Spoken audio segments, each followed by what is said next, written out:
Alors, à votre avis, qu'est-ce qui se passerait si le soleil disparaissait instantanément? Eh bien, curieusement, il continuerait de briller dans le ciel pendant 8 minutes et 20 secondes. Et c'est seulement ensuite que la nuit tomberait tout à coup. Alors, c'est quoi ce drôle de retard dans le ciel?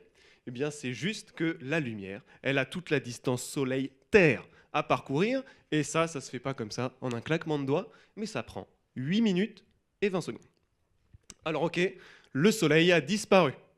Et la Terre, elle tourne autour de quoi maintenant? Parce que normalement, elle devrait partir en ligne droite. Un peu comme une bille de fronde qu'on vient de relâcher. Seulement voilà. Ça aussi, ça va se faire avec 8 minutes et 20 secondes de retard. Parce que je ne vous l'ai pas dit, mais avec la lumière, il y a aussi les ondes gravitationnelles qui voyagent. Et ce sont elles, justement, qui commandent à la Terre de tourner autour du Soleil. Donc la Terre, elle croit voir le Soleil, mais elle croit aussi qu'il faut continuer de tourner autour, alors qu'il n'y a plus rien. Et c'est seulement au bout de 8 minutes et 20 secondes, quand elle ne reçoit plus aucune onde gravitationnelle, qu'elle sera vraiment éjectée dans l'espace.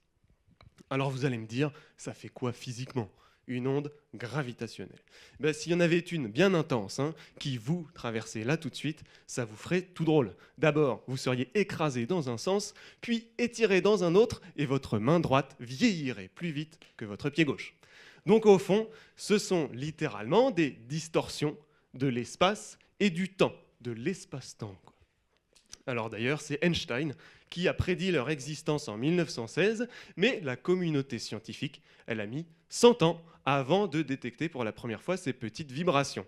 C'était l'an dernier, justement, une explosion cataclysmique dans le ciel qui, en plus de nous avoir éclaboussés d'ondes gravitationnelles, a déformé l'espace-temps au point de le déchirer et de carrément créer un trou noir. Alors un trou noir, c'est ce qu'il y a derrière moi, et on peut voir ça comme un puits gravitationnel tellement profond que rien ne peut en sortir, pas même la lumière, d'où son aspect obscur. Alors, qu'est-ce qui a explosé? Dans quelle galaxie? Pourquoi? Comment savoir? Le problème, c'est qu'il y a dans le ciel des phénomènes particulièrement violents qui ne brillent pas, qu'on ne voit pas, mais qui émettent quand même des ondes gravitationnelles. Alors moi, dans ma thèse, j'essaie justement de décrypter leur langage en faisant des simulations sur ordinateur. Parce qu'aujourd'hui, nos détecteurs sont un peu sourds et ils captent qu'une ou deux vibrations par an. Mais une fois perfectionnés, ils en capteront des centaines. Et là, ce sera la cacophonie en mode auberge espagnole. Et pourtant, il faudra bien démêler tout ça. Donc voilà, les ondes gravitationnelles, c'est pas de la lumière, mais elles nous éclairent quand même sur notre univers.